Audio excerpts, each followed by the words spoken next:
habíamos dicho, recibimos ahora con mucha satisfacción acá en el estudio de RPP. Hacía tiempo que no venía personalmente, me parece que hemos hablado varias veces, pero por Zoom da mucho gusto verlo acá. Él es profesor universitario y director de la consultora del grupo Fides Perú, GFP, ¿no? Y en varias oportunidades le hemos consultado temas complicados que los ha tratado de explicar de manera simple. ¿Cómo diría usted que ha evolucionado estas últimas semanas el conflicto político entre el Ejecutivo y sus oposiciones? ¿En qué estadio estamos de este conflicto de largo plazo? Fernando, creo que hay una inercia, creo que hay una continuidad de algunas constantes en este gobierno. La primera es la inestabilidad. Es inédito en nuestra historia republicana tener tantos cambios ministeriales en tan corto periodo de tiempo. Eso es un dato objetivo. Otro elemento que continúa permanentemente es la incompetencia, la pésima gestión pública, la pésima implementación de políticas públicas. Y un tercer elemento son los indicios graves de corrupción, que es uno de los puntos que tratabas en la entrevista anterior. Los indicios de corrupción son cada vez más graves y eso es una inercia que continúa y de alguna manera hay una convergencia entre estos tres elementos. Yo creo que el estado de la cuestión, digamos, es que se han agravado los tres elementos. Esa es mi sensación.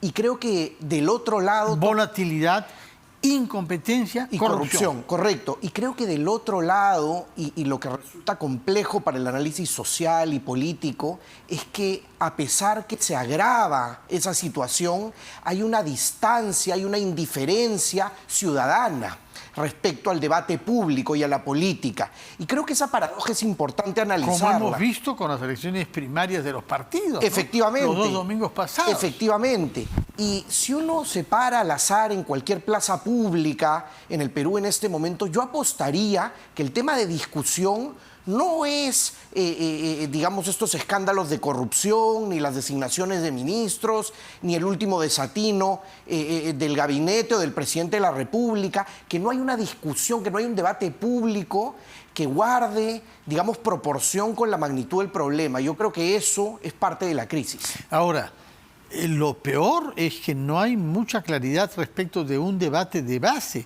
¿Cómo salir de este entrampamiento? Bueno, hay algunas alternativas, creo yo. Ya lo ponías en 3 opciones o 4 opciones.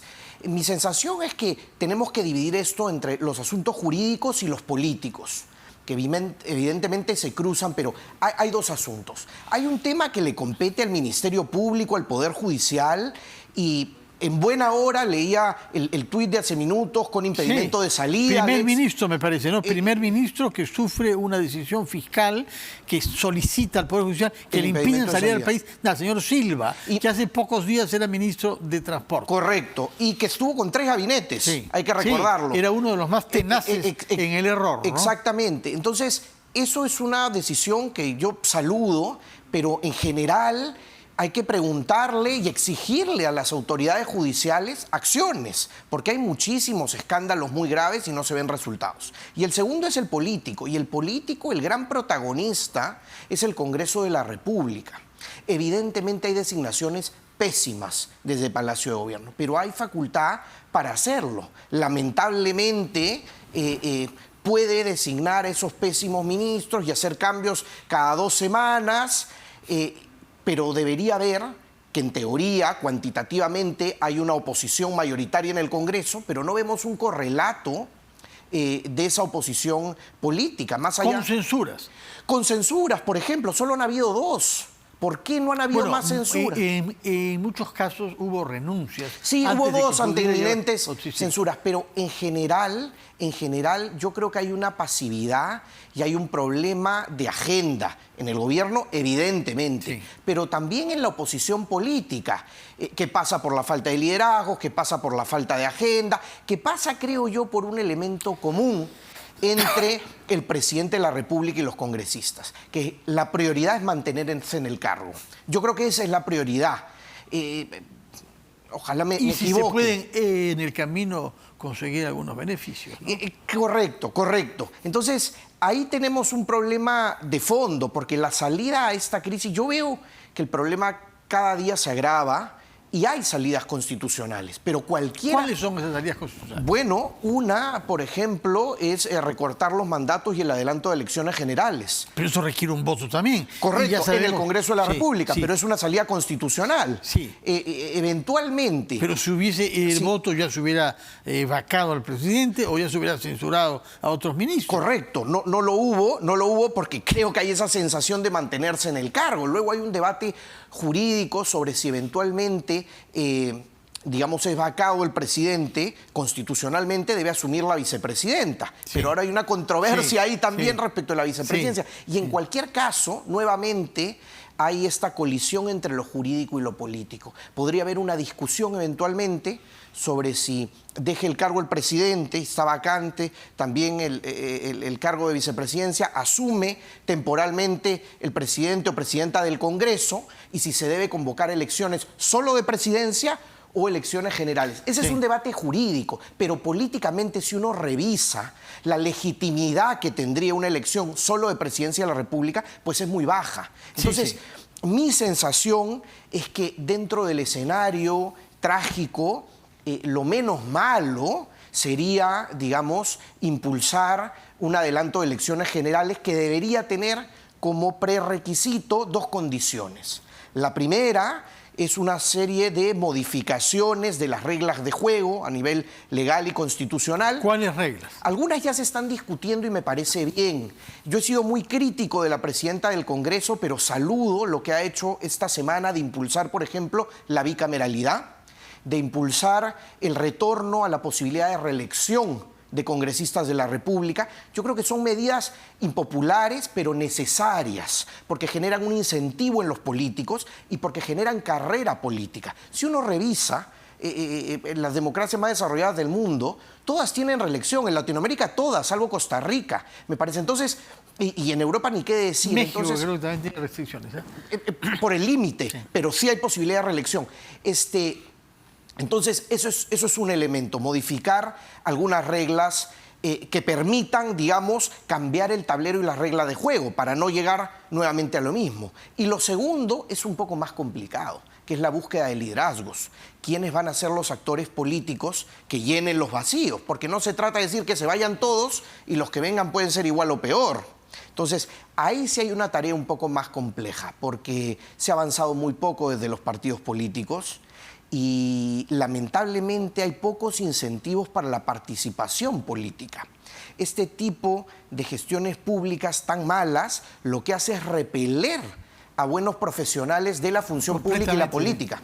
Ahora, dijo usted que habían dos condiciones para hallar una salida. Uno es el cambio de algunas reglas institucionales, como la bicameralidad o la reelección. ¿Cuál es la otra condición? La segunda es tener un consenso, un acuerdo político, es decir, un respaldo a esa medida. De alguna manera ya se ha medido. Si uno revisa los últimos estudios de opinión de Ipsos y del Instituto de Estudios Peruanos, notará que hay una opinión mayoritaria, favorable, por el adelanto de elecciones. Yo no quiero decir que tenemos que tomar acciones o gobernar en función a plebiscitos, así no funciona la democracia.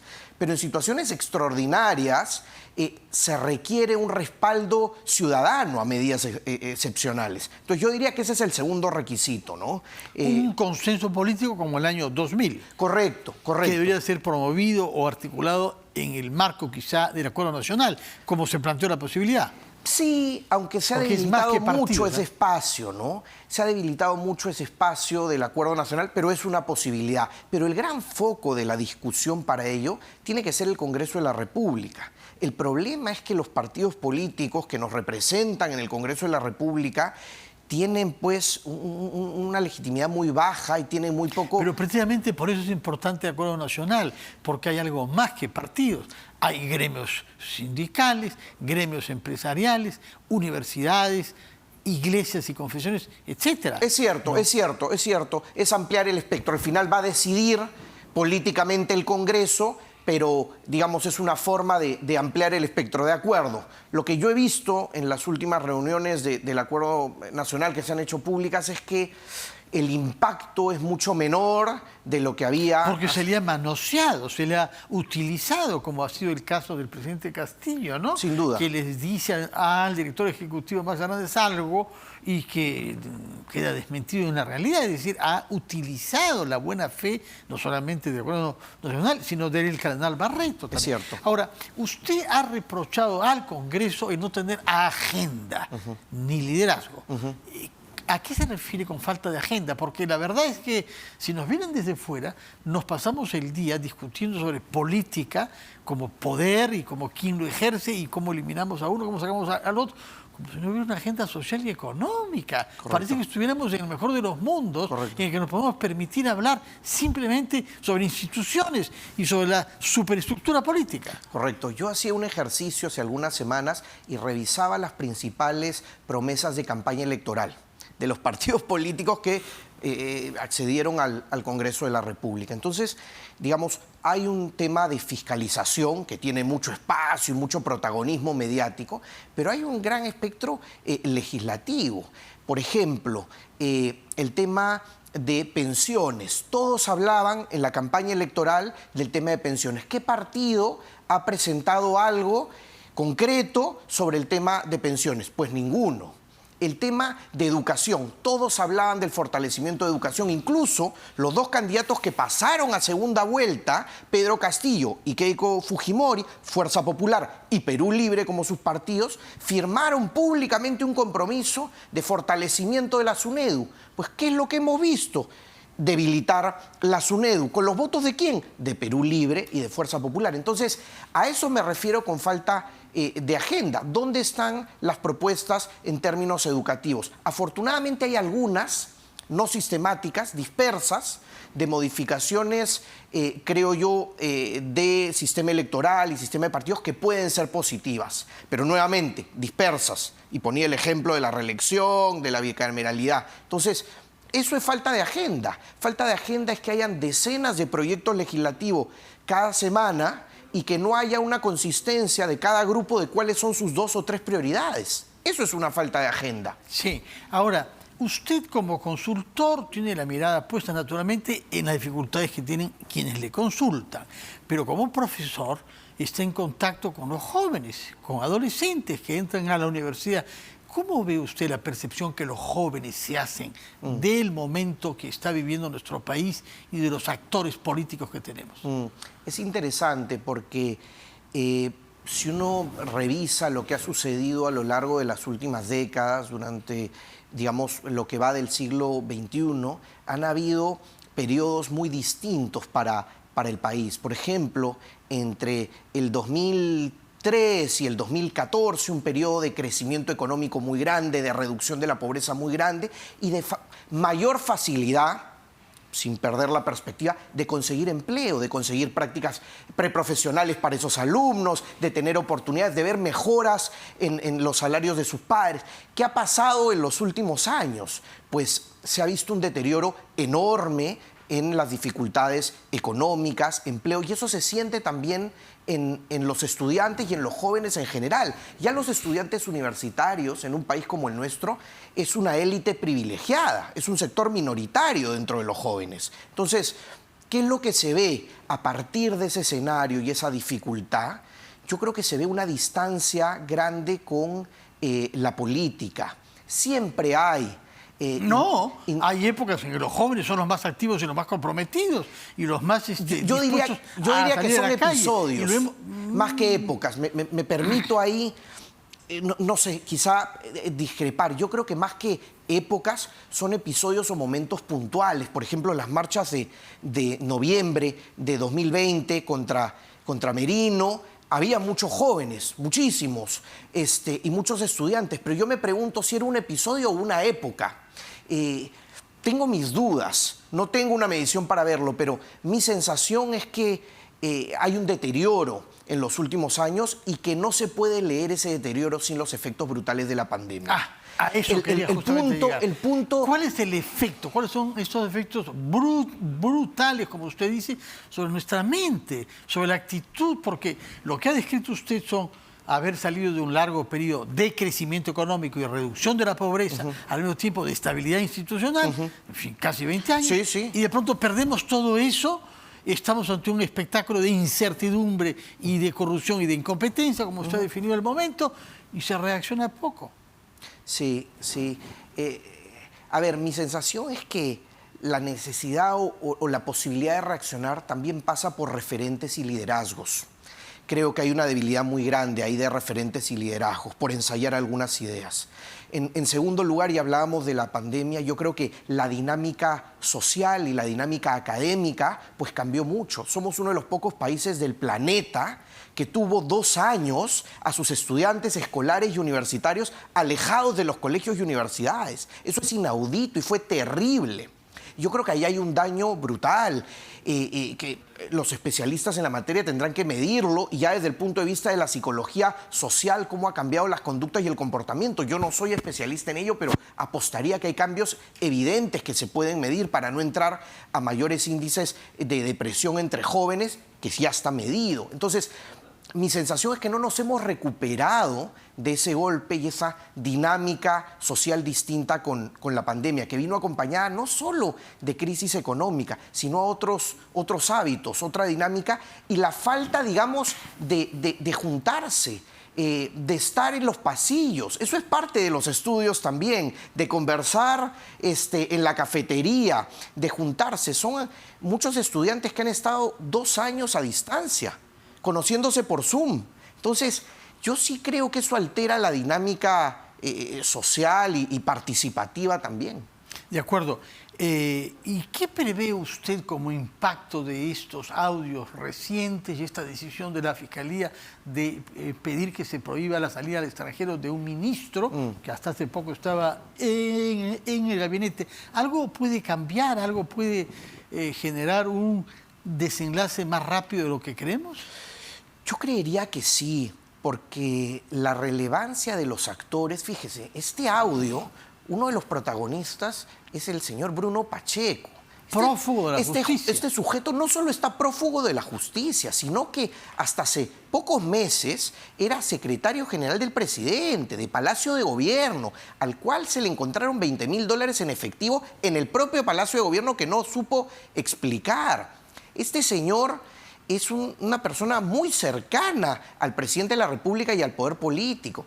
El otro señor, Villaverde, más allá del diálogo, tiene una cercanía enorme con el presidente de la República, con ministros de Estado. Entonces, estamos hablando de un delincuente en su caso establecido, porque tiene condenas. Exacto. Y permítame hacer conocer que mientras hablamos se ha publicado otro tuit del Ministerio Público que leo: y el impedimento de salida del país por 9 meses contra los congresistas Raúl Doroteo, Elvis Vergara, que es el vocero de Acción Popular, recordémoslo, Juan Carlos Mori, Jorge Flores, Darwin Espinosa e Ilich López, por la presunta comisión del delito de tráfico de influencias agravado.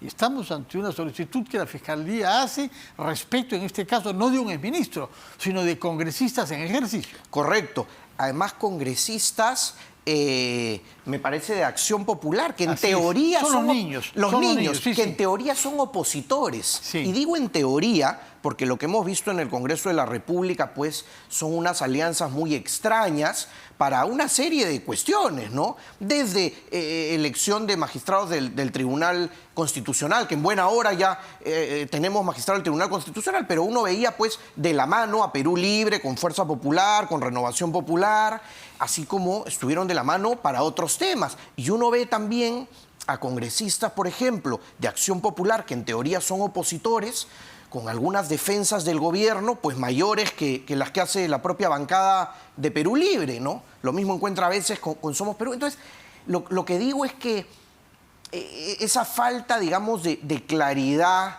es parte del problema de agenda que decía, porque cuando tú tienes 2 o 3 prioridades en fiscalización, en legislación, por lo menos está claro en qué posición del espectro estás, cuál es tu punto. Pero cuando hay estas cuestiones, pues, difusas, en algunos temas estás aquí, en otros allá, es más complicado, ¿no?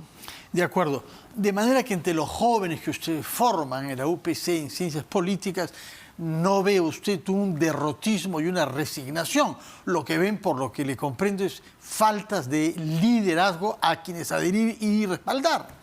En general, yo diría que es uno de los temas la falta de liderazgo, pero no quiero generalizar porque hay también muchos jóvenes y si alguno está viendo, lo último que quiero es quitarle el ánimo. Sí. Hay muchos jóvenes que participan y se interesan por la política, jóvenes que tienen algunos la oportunidad de estar en las universidades y otros no. Y yo saludo eso y en buena hora porque es la única manera. Si no nos involucramos en los asuntos públicos, si no participamos, si no nos enteramos, si no debatimos, pues es muy complicado mejorar la situación. Muchas gracias por estas palabras pensando en los jóvenes que realmente tienen que soportar un mundo de pandemia y de pospandemia y los espectáculos que tenemos en el Perú y la guerra en Europa, que no es el panorama más estimulante para ellos. Jeffrey Ratzinski, muchas gracias por su presencia aquí en RPP y que tengan muy buenas noches. Un placer, Fernando. Vamos a hacer una pausa y retomamos las cosas como son.